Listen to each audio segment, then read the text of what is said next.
Welcome to Meet Me in Tennessee. I'm your host, Allie, and this podcast is sponsored by the Northeast Tennessee Tourism Association. You can find us online at northeasttennessee.org and on all social media. With us here today, we have Dr. Brian Noland. Dr. Brian Noland is the president at East Tennessee State University. Thank you so much for being here today. Thanks for having me on the show. Absolutely. So typically, we save our personal questions for the end of the show. We're going first, all right. I'm feeling so inclined to jump right in. I'm looking forward to getting to know you a little better. So, Dr. Noland, what motivates you to get up in the morning? Diet Coke. All kidding aside, I do have Diet Coke to get going in the morning, but I think as you approach days in roles such as mine, one of the things that gets me going each day is just the opportunity to get into the office and to do things that not only help the region, but more importantly, help the students who call East Tennessee State University home.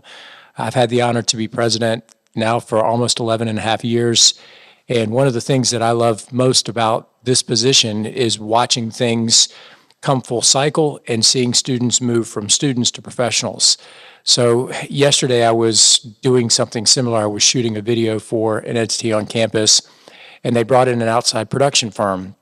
And when the video was done and we had finished everything, one of the individuals who was helping with it showed me a picture on her phone, and it was a picture of her and my son. She was the GA in my son's class when he was in the third grade. And now here she is, full cycle, bachelor's, master's degrees, and has realized her dream of working in the media industry. So just the ability for those little things to happen day after day, coupled with Diet Coke, is what gets me going. Absolutely. That's a great answer, and that's very special. And I heard recently that you will be serving on the NCAA Division I Board of Directors. Correct. I was asked to serve in that capacity earlier this month. How does that make you feel? Well, it's a high honor to have the opportunity to represent mid-major institutions from across the country. I've served on the NCAA Presidential Advisory Forum for a number of years, but this is the opportunity to serve on the board that really helps to shape the direction of college sports. This is an interesting time in college athletics. There's a lot of change underway. There was a group called the Transformation Committee that spent the better part of the past 2 years really looking at some of the key issues facing intercollegiate athletics, and their recommendations will now go before the full board for votes and action. So things such as name, image, and likeness, the transfer portal, what's going to happen with the Power Five, will the NCAA hold together? You know, it's NCAA tournament time. That starts in about a week and a half when all eyes turn towards the dreams of Cinderella and upsets in the tournament.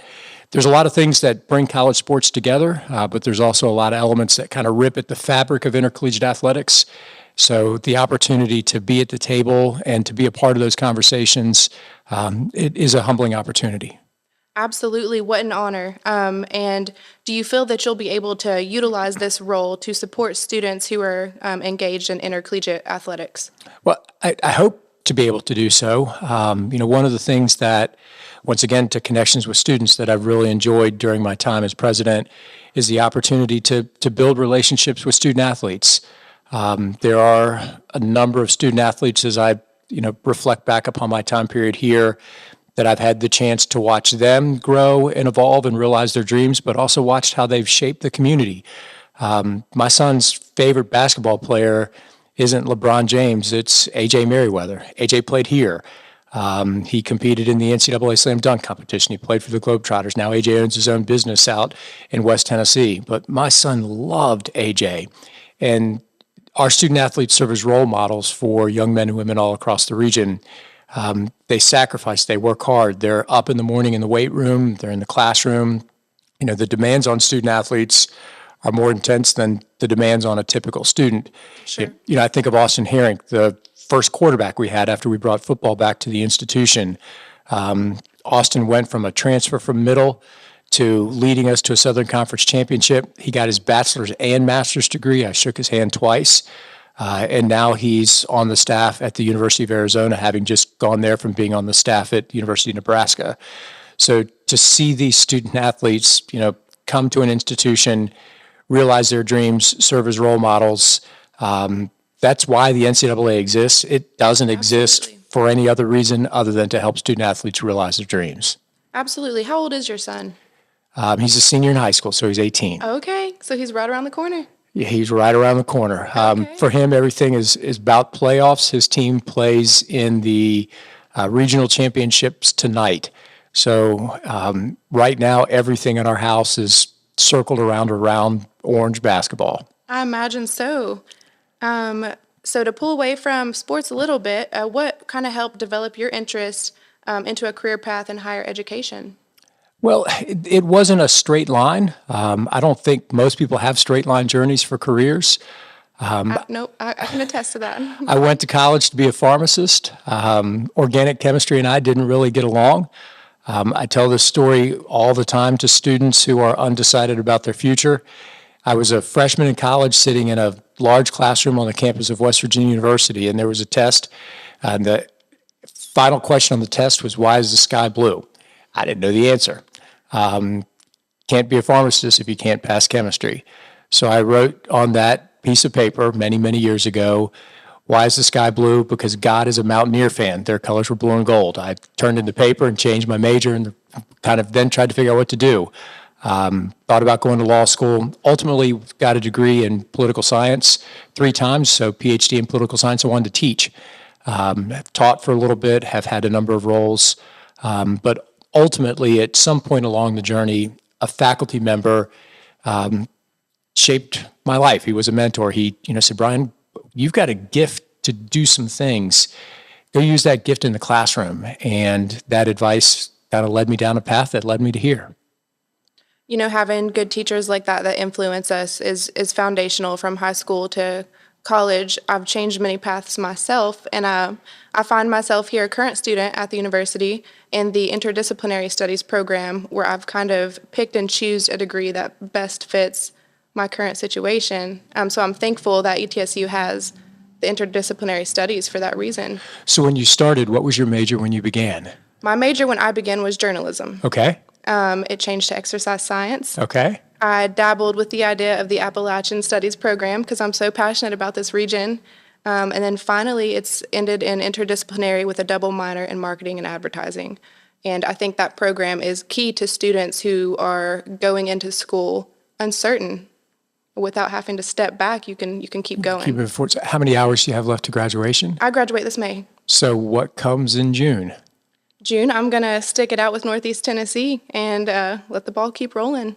Well, the beauty of things that happen at institutions such as ours is, one, you never had to write because God is a Buccaneer fan on an exam, so you're ahead of me already, is that young men and women have the opportunity to come to a place that's big enough to have all the moving parts, but still small enough to give you connections. And hopefully you found connections along the way that guided you in a different direction when the first direction may not have presented the energy we're looking for. Because, I talk to people all the time. You're not going to school to get a degree. You're not going to school to get a job. You're going to school to find the things that you love. And once you find that, that'll lead you in the direction. Absolutely. And I will say that I found that passion and interest at ETSU, especially from having such caring and passionate instructors who helped guide me, to most recently completing the hospitality and tourism management certification. I will say ultimately that has been lead me to where I'm at today. With Dr. Stephen Marshall's program? Alicia Phelps, Okay. who's my superior, Okay, actually fantastic. instructs that program. And it's been such a great platform for networking with people in the industry, and kind of learning if you want to go towards more hospitality with restaurants and hotels or marketing and tourism. Okay, fantastic. Amazing Well, program. look forward to seeing what comes next. Yeah, absolutely. So I read that while working with the Tennessee Higher Education Commission, you implemented the Tennessee Education Lottery Scholarship. A long time ago, I used to have brown hair. Okay. How do you feel this has helped with accessibility for students on the pursuit of higher education around the region? Well, the chance a number of years ago to be a part of the creation of the Lottery Scholarship Program really was a once-in-a-lifetime opportunity. I was kind of in the right place at the right time. So I worked at the Tennessee Higher Education Commission in Nashville, and the lottery had passed. And when the lottery passed, the sponsor of the legislation was a gentleman named Steve Cohen, state senator out of Memphis. Now he's a United States congressman. And Senator Cohen really was focused on utilizing the revenues from the lottery to fund education and to fund educational opportunities. The idea came from the state of Georgia. Georgia passed the lottery a number of years ago. The Georgia Hope program made college affordable for students in that state, and Senator Cohen wanted to do the same thing here. So when the lottery started, literally it was very similar to what Tennessee Promise ultimately became, which is college would pretty much be free in Tennessee. So when that began, not only did I have the opportunity to help write the enabling legislation, structure the form of the scholarships, but after all the legislation was passed, I had the chance to travel across the state and talk to students and parents about how to apply for the scholarship and what they needed to do to receive it and to retain it. So I was everywhere from Jonesboro to West Memphis. I spent what felt like an eternity on the road, but wonderful memories of being with people all across the state of Tennessee and saying to them, this now exists and it's possible for your kid to go to college and not incur debt. And now fast forward 20 some years later, the lottery scholarship is valued at $4,500. So 50% of tuition and fees disappears immediately. And if you look at other forms of financial aid, maximum Pell Grant now is north of $7,000. So if you're a low-income student and you have a 3.0 high school GPA, college is free. And it's a game changer. It's a game changer. So, there's a lot of narrative around higher education that just simply isn't true. And the narrative is you go to school, you get a degree in something meaningless, you graduate, you live in your parents' basement, you have a whole lot of debt, and you work at Starbucks. Half the students who graduate from ETSU have no debt at all. And if you manage your grades while you're in college, that lottery scholarship takes half the tuition off the table. In fact, folks with a lottery scholarship are paying less to go to school now than I paid when the dark ages transpired to go to WVU. So it was just a wonderful experience. I was in the right place at the right time in Nashville, Tennessee. I do appreciate you sharing that, and I think it's created a lot of opportunities for students around our region and the state. And then I've also heard about some new programs coming to the campus that kind of make our school stand out from the rest, mechatronics and synthetic biology. And I'm wondering, are these programs of the future, and how can these up-and-coming programs affect our region? So let me step it back from the programs and talk more about the intent. Sure. So if you were to go back 50 years ago and look at the healthcare infrastructure of Northeast Tennessee, it was very different than it is presently. Absolutely. But the vision of individuals to really focus on the creation of a College of Medicine, the expansion of the College of Nursing, ultimately to create a College of Pharmacy, not only transformed the institution, but it transformed the region. It transformed the provision of healthcare, it transformed opportunities, and it transformed the economy. So what's on the horizon now is, I think, a chance to do something similar. This is a region with a pretty decent reliance upon the manufacturing industry. Yes. That manufacturing industry is struggling to find talent, and many of the programs we're looking to start are geared towards not only feeding those industries, but generating students with degrees and an innovative spirit to create companies on their own. Sure. So we're an institution whose mission focus was in a variety of areas. First, we started as a teacher's college in 1911. We remain with a strong focus in education. The accent now is in the health sciences. So how do we build another pillar in the area of engineering? So mechatronics is applied engineering in many respects. Synthetic biology, think of that in some respects as bioengineering, linking an emerging engineering opportunity with the work we do in biomedical sciences. Okay. All of this is aimed at bringing talent to the region and creating talent from within the region to really drive the next wave of development here. We're a major institution, but our research in some respects is underdeveloped, and one of the ways in which it's underdeveloped is because we don't have engineering. So the hope is 20 or so years from now, all of this will have been built out.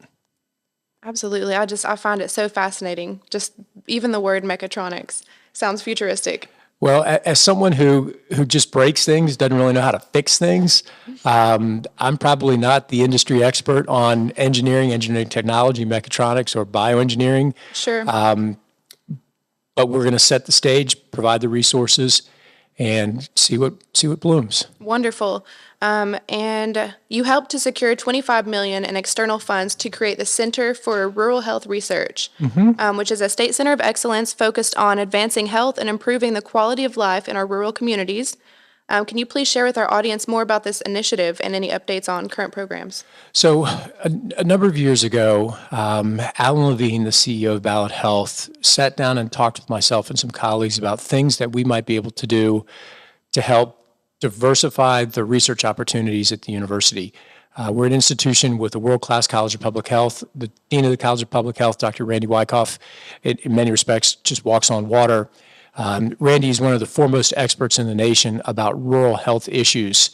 And the thought was to take the resources we had at the institution to bring additional resources to bear, both public and private, to attract world-class talent and create a center that becomes, for all intents and purposes, the source of information about the state of rural health in America. So Ballard, under the leadership of Mr. Levine, provided matching funding that the state stepped forward and we met in the middle. That provided the base and ongoing operating support. We went and recruited a world-class superstar from the University of Chicago, Dr. Michael Meat, and he's now building out the center with the goal being, if you want to have individuals who research addiction, obesity, or any of the population health challenges that face rural areas, to not only learn what's going on, but to identify solutions, that you come to ETSU.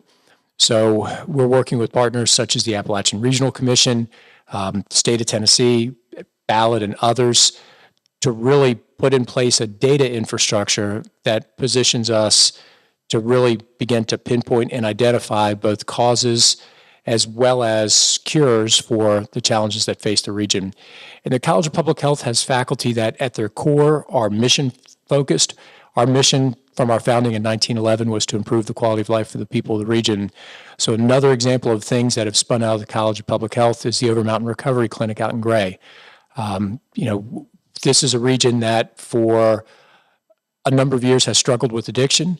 The opioid addiction has now been backfilled with the fentanyl addiction, and you see challenges of substance abuse all across the region. So rather than throwing up your hands in despair, one of the things that faculty in public health and Quillen, Dr. Stephen Lloyd, who's now transitioned from the institution, and Rob Pack in public health, helped to lead the drive to create the Overmountain Clinic, which provides full comprehensive recovery and addiction care treatment facility and services for folks here in the region.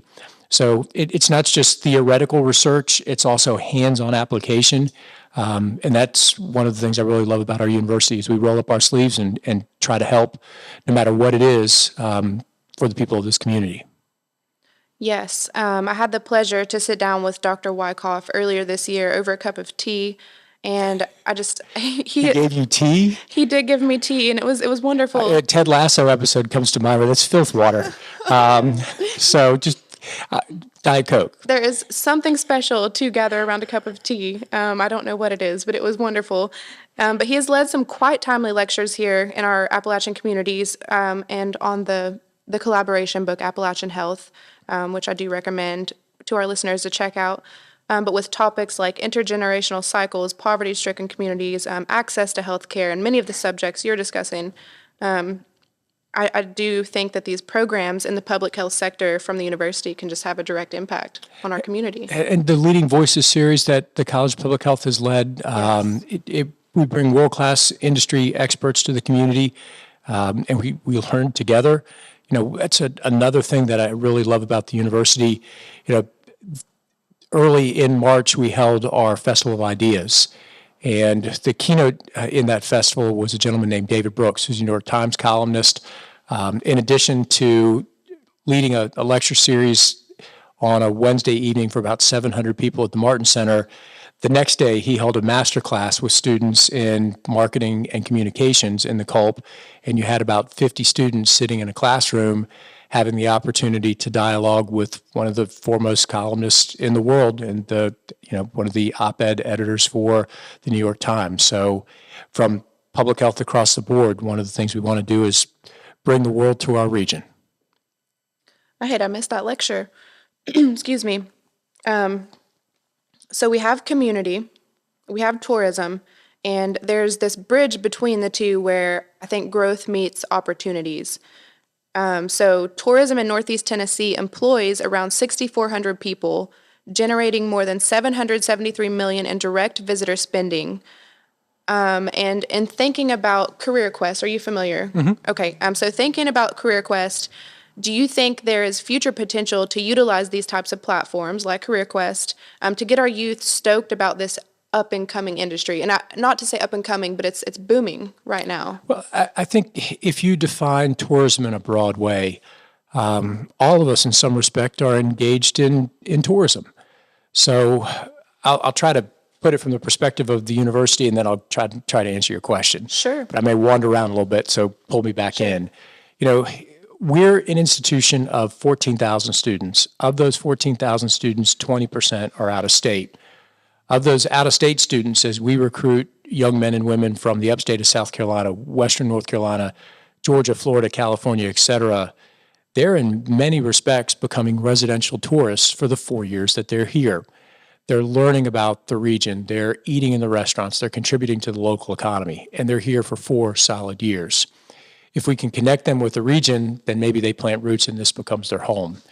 We've got elements of the institution that, from an entertainment perspective, are tourism focused. So when our basketball team's moving, we've got 6,000 people in Freedom Hall. Many of them are coming in, spending the day, going out to eat, shopping. That's tourism. Sure. In the month of March, we'll have both Cats and Riverdance in the Martin Center for the Arts. Both are sold out. Both are sold out.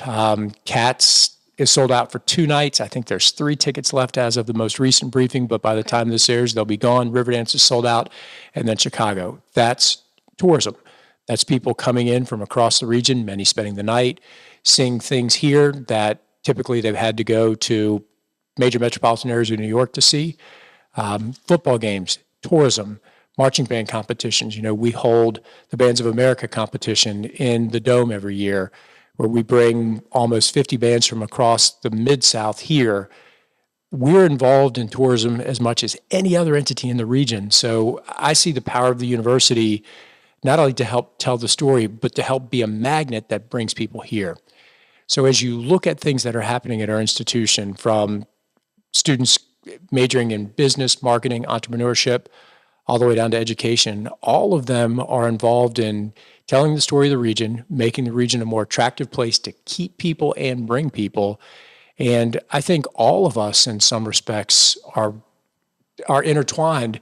It's not just people working in the hotel, motel, restaurant industry. All of us are involved in telling the story of the region. There's been a lot of movement in our region around regionalism. And I'm a big proponent of this region working together. You're not going to market basket weaving town A or yarn weaving town B or town C. They're all separated by 7 miles. Market them together. So I grew up in Northern Virginia.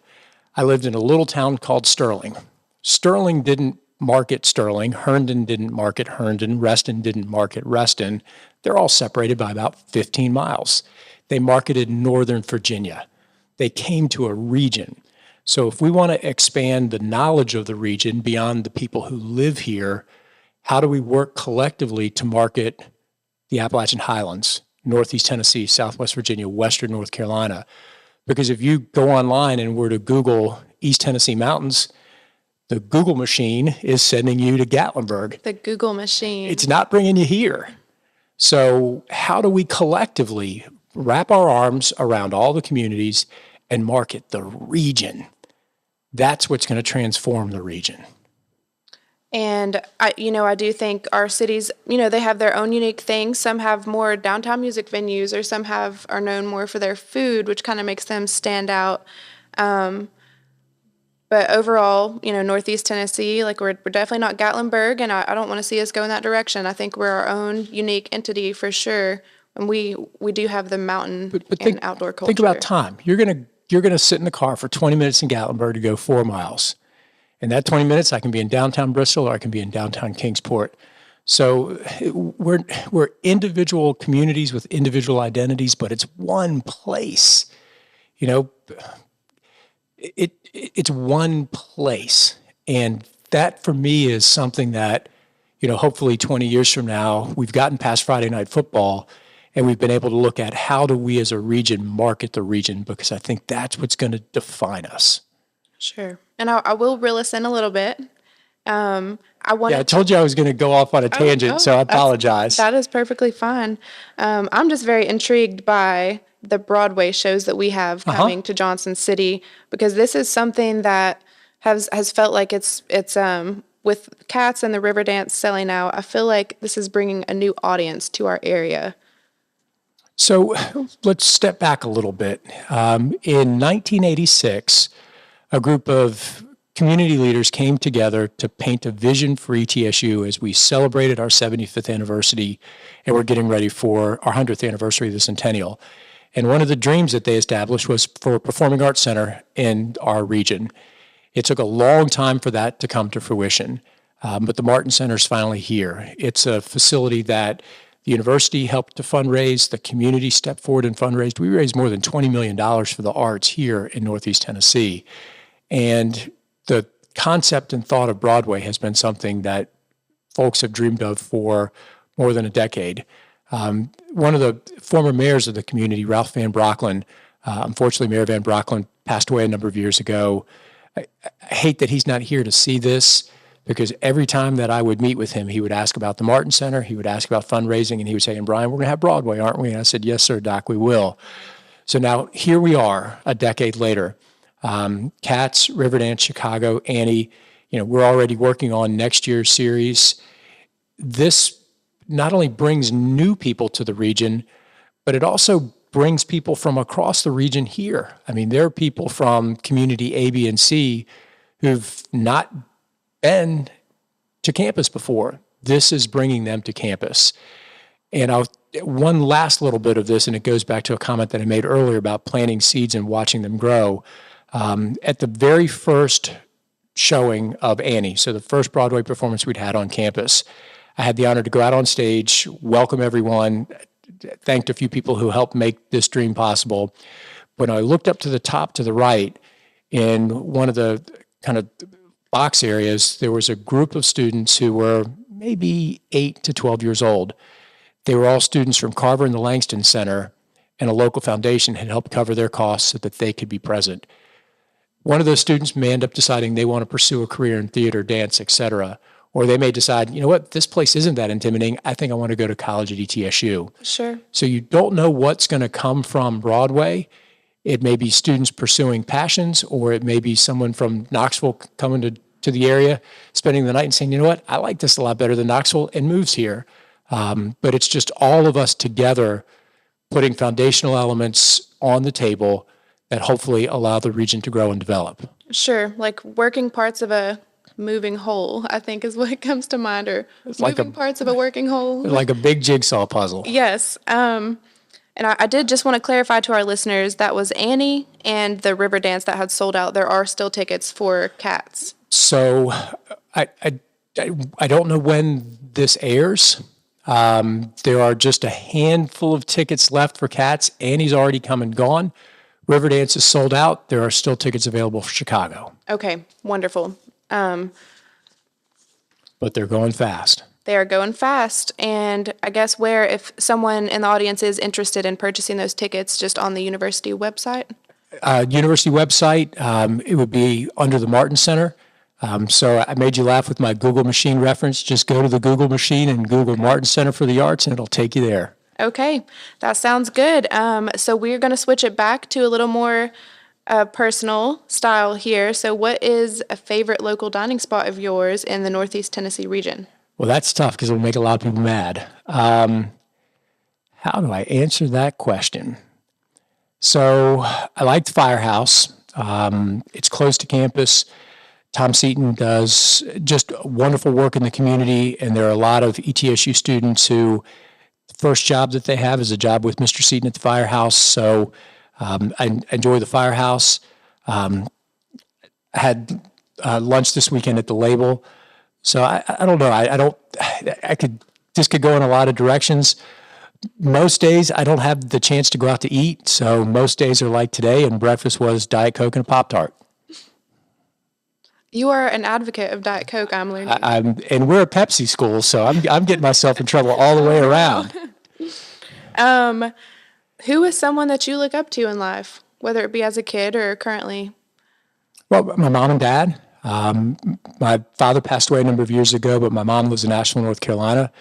So, if you're fortunate and you have parents who are able to navigate all the challenges of marriage, and you are wrapped up in the dream of a nuclear family, I was fortunate to have that, and my parents were great role models. But here, two individuals who were at the university for a long time, Dr. Paul Stanton, Burt Bach, and Wilsie Bishop. Dr. Bishop's husband, in fact, owned this studio a number of years ago. Those three individuals really built a lot of the foundational aspects of ETSU that I have the opportunity to benefit from. And still to this day, I reach out to the three of them and ask them questions about everything from, why is this way at the institution? Or if I were to drag you back and you were in my chair, what would you do? But I've been fortunate to have individuals, family, colleagues, and friends who, when times are difficult, are there to provide guidance and direction. And when things are going well, we'll pat you on the back and say, good job. Absolutely. Having that support is crucial in life, whether you get it from family or fellow students. So what's a favorite book or a favorite author of yours? Well, I'm reading Meacham's book right now on Lincoln, which is wonderful. We had Meacham on campus a couple of years ago. I'm also reading Bono's book, No Surrender, which is really pretty good. Okay. I don't know if I altogether have a favorite. It's a lot like the restaurant question. I'm going to end up offending people in direction A or direction B. The gentleman who was here for Festival of Ideas, David Brooks, is one of my favorite authors. He wrote a book called On Paradise Drive that really outlined the framework for much of, I think, how our nation is structured socially and culturally. So I'm a political science guy, so I like to read things like The Atlantic. I read the New York Times. I try to pay attention to the news. But Meacham's work is wonderful. Doris Kearns Goodwin. I don't know. I could kind of go on and on. I don't read as much as I should, and I am getting old, so I like to read books from people who did things when I was little. So Springsteen's autobiography was awesome. Bono's book is wonderful. Okay. I want to go to New York and see him at the Beacon Theater. He's playing and talking about his life. Yes, well, I hope you can make that happen. I hope I can make it happen. So I've drolled on long enough about my lack of a favorite author. Oh, I enjoy it. I wouldn't have pegged you for a Bono fan, so You too. we've learned something. You too, Rush, Pearl Jam. Rush. If we could get Eddie Vedder. Okay, Rush. Vedder. You smiled on Rush. Yeah. Why did you smile on Rush? Well, I'm not a Rush core fan, but I just remember in early middle school, I had a friend who introduced me to Rush, and it was just like, I don't know the song. I can't think of the song. What's their main? Well, Tom Sawyer was their biggest Tom hit. Sawyer. Maybe it was Tom Sawyer. I'm blanking, but I just remember this kid coming to school every morning pumped singing this Rush song, and I'm like, what band is that? He's like, you've never heard of Rush? So I had the chance to see them in Denver about 6 years ago. Unfortunately, the greatest drummer of my life, Neil Peart, passed away. But I don't know, if we could have Eddie Vedder and Pearl Jam in the Martin Center, I'd retire. I'm done. I would love for us to make that happen, yes. Eddie Vedder and, of course, Chris Cornell, R.I.P. Can't have Chris Cornell. That was a sad one for sure. Nirvana. Any thoughts on Nirvana? They were what blew up the grunge era.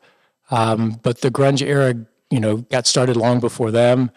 So if you go to Sub Pop Records in Seattle, you have Mudhoney, you have before Pearl Jam, the basics of Soundgarden. Green River was Pearl Jam before Pearl Jam. If you, we could go on long yes. time forever about grunge. But yes, that music is the music that I grew up on. I'm old. For me, rap is Public Enemy, the greatest rap band of all time. But no, if we could have connections for our students now, that 30 years from now, they're looking back and smiling, thinking of songs and moments in life. That's what music does. It transforms. It takes you away to another place. Like it's doing with us now. Like it's doing right now. Now, I think I'm singing Fly By Night in my head. That's what it is. I'm not going to try to sing it. My voice won't go that high. Okay. Eddie's voice is much higher than mine. Okay, so we will kind of wrap it up with this question. What is something you enjoy doing that you can only do in our area, whether it be an outdoor activity, food to indulge, or a local music spot?